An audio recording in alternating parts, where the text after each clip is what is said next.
What's up, everybody, and welcome back to this second episode of my new series called 10 Plays of the Game, where I'm going to walk through the latest Chicago Bears game, in this case, their second preseason game against the New York Giants, and highlight 10 plays that stuck out to me for one reason or another that'll allow us to draw conclusions not only about next week, but also about the season that is yet to come. Now, obviously, this game is a little unusual because the Bears rested 26 players, basically all of their starters, and that left both the Bears staff and fans like us in a unique position. We would get to watch the Bears' second string take on the Giants' first string and see how they stacked up. In some cases, this would prove to be a good thing, but in others, it wasn't so good at all. And we'll start out with this first play that showcases exactly what I'm talking about, where, as you can see, both the presumed second-string defensive linemen, Roy Robertson-Harris and Jonathan Bullard, get obliterated on this running play, and the Giants pick up a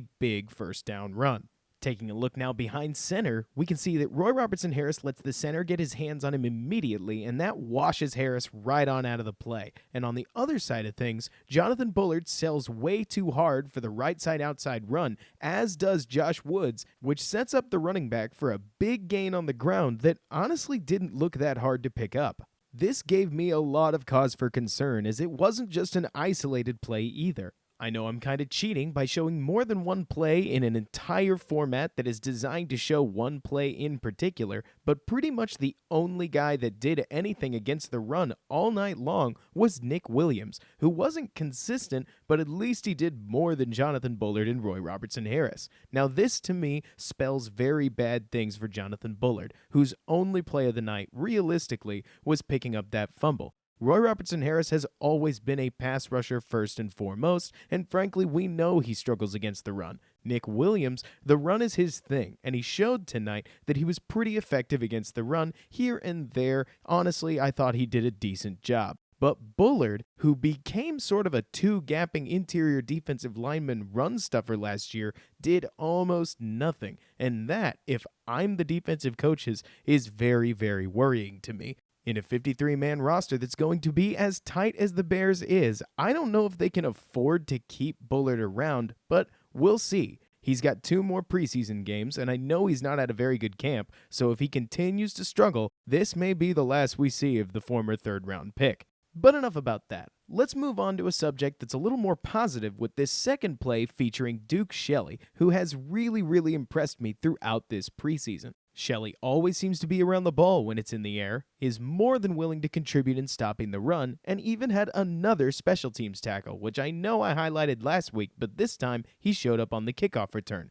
This week, I want to highlight just how sticky he is in coverage because we got a wonderful angle on this break right here that shows just how fast Shelley is from seeing the quarterback throwing the ball to reaching the receiver and making a good tackle. Watch Shelley closely on this 2nd and 10 play. So as the ball is snapped, Shelley's going to give Golden Tate, who is a very good slot receiver in his own right, a lot of room underneath. And Tate's going to take advantage of that and cut inside. But as soon as Manning begins to throw to him, and I mean as soon as he starts moving his arm forward, Shelley has his feet planted and is rocketing towards Golden Tate, hitting him almost as soon as Tate's able to catch the ball and negating any yards after catch, which, let's be honest, that's Golden Tate's entire bread and butter.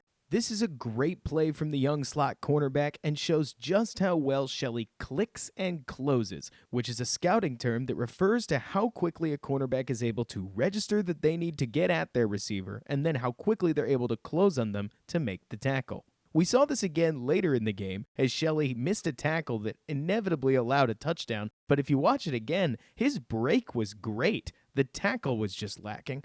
Obviously, it's something we'll want him to clean up, but everybody struggles at tackling in the preseason, and what you can't teach is that click and close. Duke Shelley obviously has it, and I'm very excited to see just where this kid can go.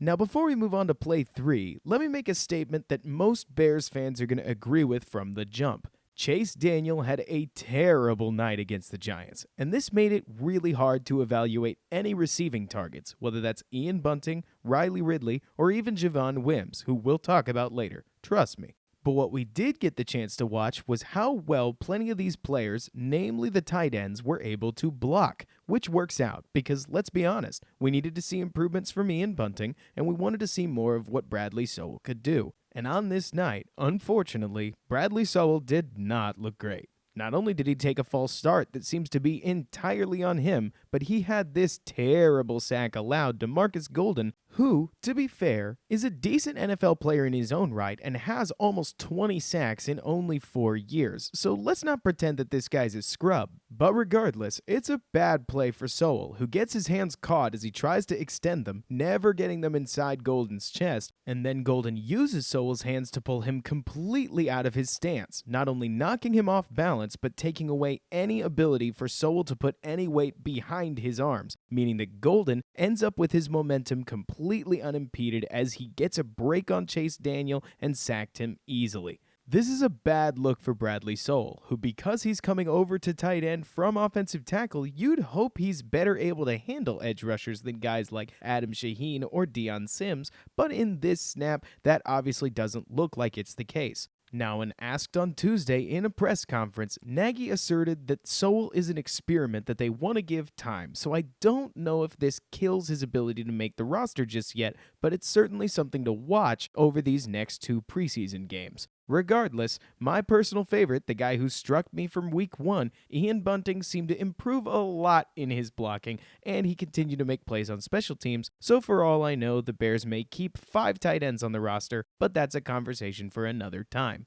Moving on now to play 4, I want to spotlight this fairly innocuous third down incompletion where Matt Nagy once again attempted to call defensive pass interference using his challenge flag. Now, I know plenty of Bears fans disagreed with me last week when I said that the play against Taquan Mizell was not pass interference in my eyes, and I stand by that. Pass interference, in my eyes, is where the defensive player actively takes away an opposing player's ability to catch the football that he should have probably caught otherwise. I thought Mizell wasn't close enough to actually get this ball, and if you call that defensive pass interference, then that makes a mess out of football, which already has enough flags in it. But in this play against the Giants, I thought Nagy actually had a much stronger case. Marvin Hall gets held deliberately as Hall tries to break back towards a ball that's actually kinda catchable. It's still not a textbook case of pass interference, but it's much less subtle than week 1, so I didn't blame Nagy at all for trying to feel out just how the NFL's officials are going to enforce this rule throughout the NFL season.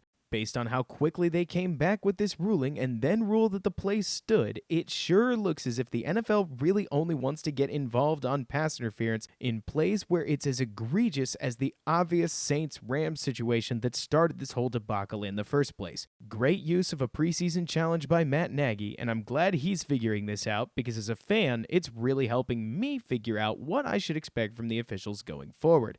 Good stuff, and I certainly hope this benefits the Bears at some point during the season.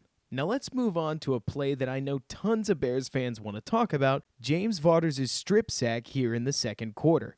This is a very weird play to analyze because from what I can tell, the tight end chips Vaughters so hard that the offensive tackle way oversets himself to his right and allows an easy lane for Vaughters to cut inside, slap the ball out of Jones's hands, and scoop up the fumble, which, by the way, good on Vaughters for going straight after the ball, much like Khalil Mack, but the rush itself isn't actually that impressive. He got chip blocked like crazy, so it's not like he made some great move off of the chip block. The offensive tackle just totally screwed up and allowed a free pass to the quarterback, which is not his job. I gotta say, Vaughters has impressed throughout this preseason, if for no other reason than he keeps showing up near turnovers, not only recovering the fumble from week 1, but then causing this strip sack, which he then picks up, and causing the pressure that allowed Clifton Duck to pick off a pass and race halfway down the field. There is no play yet where I've really seen Vaughters make a rush move that would actually work on an offensive tackle. He's just taken advantage of the opportunities handed to him. But hey,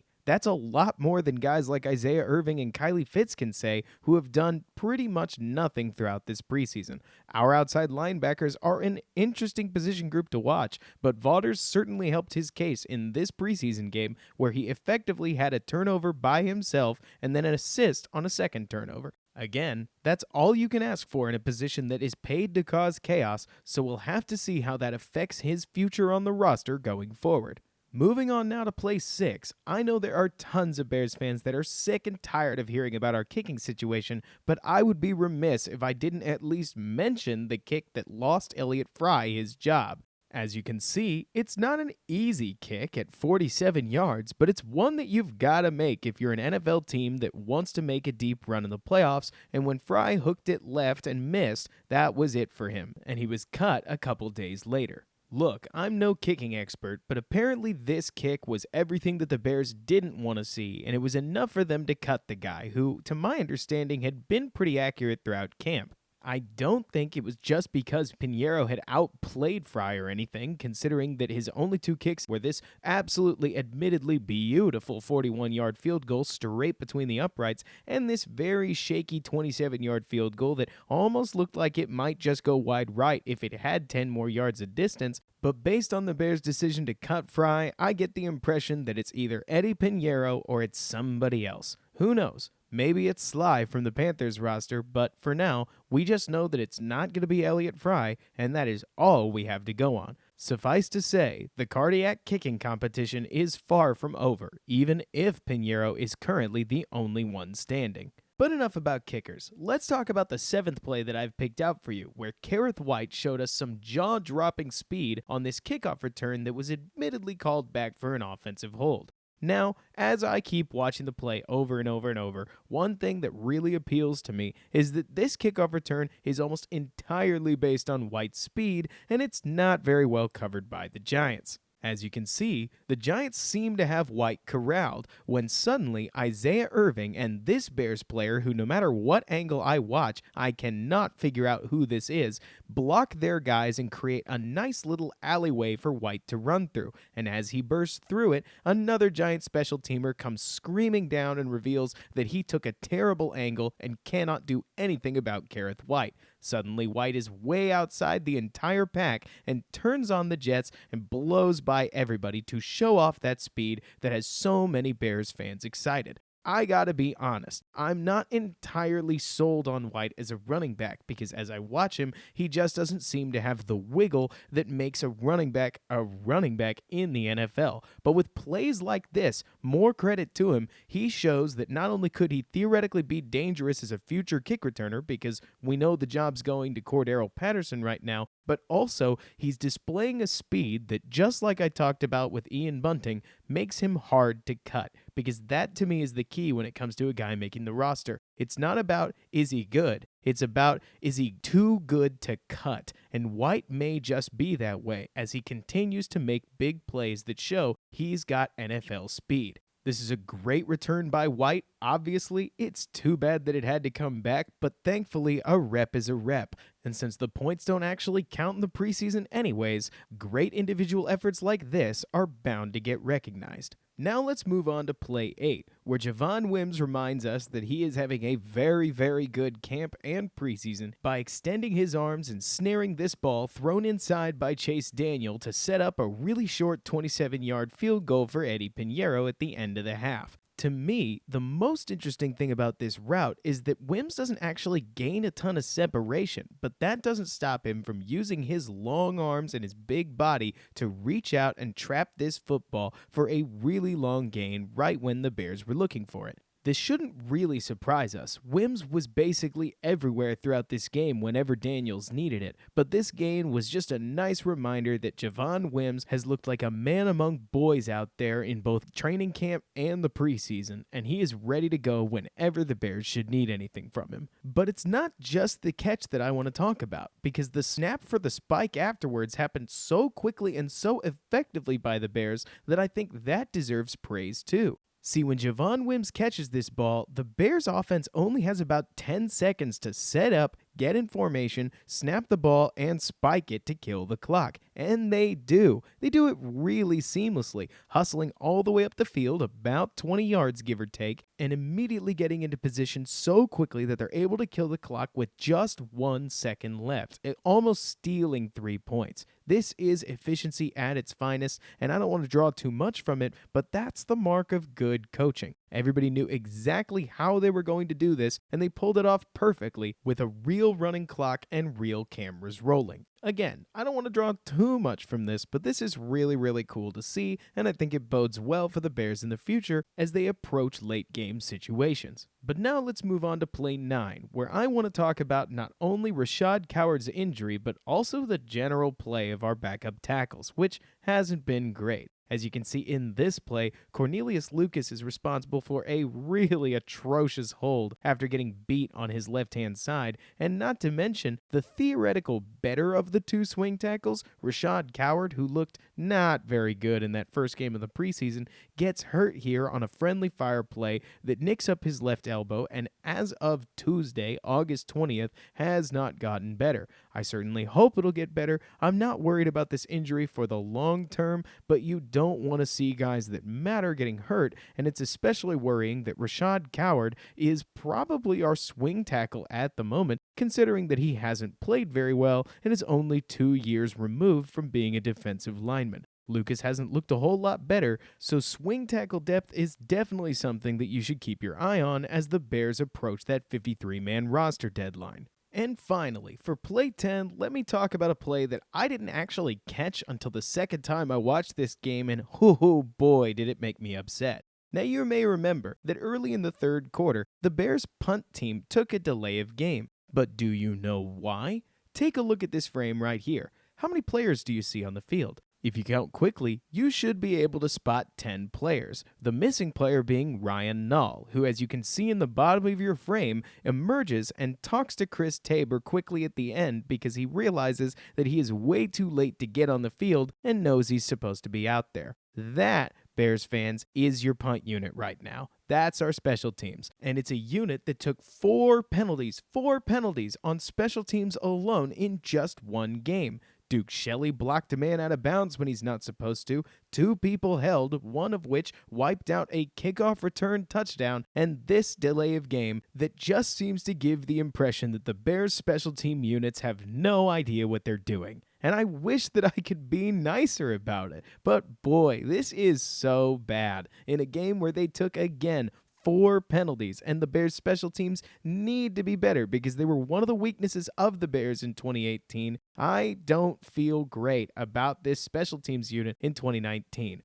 Hopefully Tabor can fix things up in the coming weeks, but I'll tell you right now, I have my doubts. And Bears fans, that normally would conclude this video given that we've just analyzed our 10th play, but as I was picking which plays were going to go into this video, I just ended up with a couple too many. So I realized that I'd start a new section that I'll try to add to the end of each of these videos called Quick Hitters, where I'll just try to cut through a bunch of topics really quickly that'll ultimately give you more information about what we saw, but without the detailed analysis of the prior 10 plays. Without any further ado, let's get started. So, John Franklin seemed to get beat a whole lot. I just kept watching play after play where a Giants receiver would catch it and he was on the end of it. Yes, he had this nice little play where he appeared to break up or at least cause an incompletion in some way, shape, or form, but he got beat on a touchdown, he got beat on a long throw, he just generally got beat a lot. Kevin Tolliver had a nice little sticky snap on the other side of cornerbacking where, as you can see here, he blanketed his receiver well. He's got a lot of work to do, but he's got a big frame for cornerbacking, and he certainly has me more excited than most of the other cornerbacks on the roster